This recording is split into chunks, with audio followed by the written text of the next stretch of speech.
ছোট থেকে সব সময় চেষ্টা করতাম প্রিয় মানুষগুলোর মন মতো হয়ে চলাফেরা করতে, এতে করে তারা অনেক খুশি হবে, আমাকে ভীষণ ভালোবাসবে। আমি আবার বরাবরই ভালোবাসার কাঙ্গাল ছিলাম। দিন শেষে একটা জিনিসই দেখলাম, যারা ভালোবাসার লোভ করে তাদের কপালে সে ভালোবাসাটুকুও জোটে না। একটা সময় পর দেখলাম আসলে আপনি কেউ কখনো কারো মনের মতন হতেই পারবো না। যতই চেষ্টা করুন না কেন, আপনি কখনো কারো মনের মতন হয়ে চলাফেরা করতেও পারবেন না।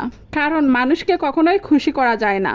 তাদেরকে খুশি করার জন্য, তাদেরকে ভালো রাখার জন্য আমি সবসময় তাদের মন মতো হয়ে চললেও কখনো তাদের মনের মতন হয়ে উঠতেই পারিনি, আর হয়তো কখনো উঠতে পারবও না। আর এতদিনে এতটুকু বুঝে গেছি, কখনো কারো মনের মতন হওয়া সম্ভব নয়। কারণ মানুষের মন ক্ষণে ক্ষণে বদলায়। আর আজ যেটা ভালো লাগে কাল সেটা ভালো লাগে না। আজ যাকে ভালোবাসে কাল তাকে আর ভালোবাসে না। এত কিছু করার পরেও যখন কারো ভালোবাসা পেলাম না, তখন আমার মনে হলো আমাকে কে ভালোবাসলো না, আই ডোন্ট কেয়ার। কারণ আমি বুঝে গেছি যে আমি কারো কাছে খুবই জঘন্য, আবার কারো কাছে খুবই নগণ্য, আবার কারো কাছে আমি কিছুই না। যাদের কাছে আমার কোনো দাম নেই তাদের কাছে আমার ভালো থাকা, খারাপ থাকা, আমার স্বপ্ন, এগুলোর দাম কোত্থেকে থাকবে? তাই তো আমি ভাবলাম আমার স্বপ্ন পূরণের দায়িত্ব আমার ভালো থাকার দায়িত্বটাও আমাকেই নিতে হবে। আমার ইচ্ছা অনিচ্ছার দামগুলো আমাকেই দিতে হবে। নিজের ইচ্ছার দামগুলো যদি আমি নিজে না দেই, সেটা কখনোই অন্য কেউ এসে আমার ইচ্ছার দাম কখনোই দিবে না। আর অন্যরা তো তখনই আমাকে দাম দিবে যখন আমি নিজেকে দামি পর্যায়ে নিয়ে যেতে পারবো। আর ঠিক তখনই ভাবলাম আমি তো আমার মতন, তাহলে আমি কেন অন্য কারো মনের মতন হয়ে চলবো? কারণ অন্যর মনের মতন চলতে গিয়ে দেখলাম যে না আমি পারছি তার মনের মতন হতে, না আমি পারছি স্বাধীনভাবে চলাফেরা করতে। এতে করে আমি আমার আপন মানুষগুলোকেও খুশি করতে পারছিলাম না, আর আমি নিজেও খুশি থাকতে পারছিলাম না, বরঞ্চ তাদের চোখে আরো নিজেকে ছোট করলাম। আমি এটা বুঝে গেছি, আপনি হাজার চাইলেও কখনো কারো মনের মতন হয়ে চলাফেরা করতে পারবেন না, বা বেশি দিন কারো প্রিয়জন হয়েও থাকা যায় না।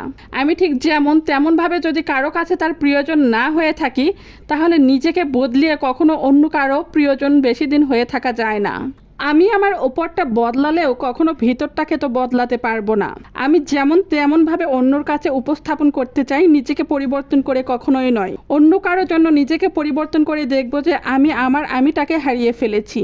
তাই তো দিন শেষে একটা কথাই মাথায় আসে যে আমি না কারো, না কেউ আমার, আমি তো শুধুই আমার। তাই আমি যদি কখনো পরিবর্তন হতে চাই, সেটা সম্পূর্ণ আমার খুশির জন্য আমি নিজেকে পরিবর্তন করব। অন্য কাউকে খুশি করার জন্য নিজেকে পরিবর্তন করতে চাই না। অন্যকে খুশি করতে গিয়ে নিজেকে কষ্ট দেওয়ার কোনো মানেই হয় না। আমি চাই আমার মতন করে চলাফেরা করতে, মন খুলে হাসতে চাই, ডানা মেলে উঠতে চাই, যেখানে থাকবে না কোনো শাসন বারণ, না থাকবে কোনো জোরপূর্বক নিজেকে অন্যর কাছে প্রদর্শন। এই জন্য আমি সবসময় মনে করি অন্যকে খুশি করার থেকে নিজেকে খুশি করুন, তাহলে অন্তত পক্ষে নিজে মানসিকভাবে শান্তিতে থাকতে পারবেন। আর এতে করে কে কি বলল তাতে আমার কোনো কিছুই যায় আসে না, কারণ এখন আর অন্যর কথা পাত্তাই দেই না। এতদিনে আমি বুঝে গেছি তারা আমার প্রিয়জন হলেও আমি কখনো তাদের প্রিয়জন ছিলাম না। তাই তো আমার ভালো থাকা খারাপ থাকা এটা নিয়ে তারা কখনোই ভাবেনি, তাহলে আমি কেন ভাবতে যাব তাদেরকে নিয়ে? তাই আজ থেকে আপনিও নিজেকে নিয়ে ভাবুন, নিজেকে খুশি করুন, তাহলে অন্তত পক্ষে মানসিকভাবে শান্তিতে থাকতে পারবেন।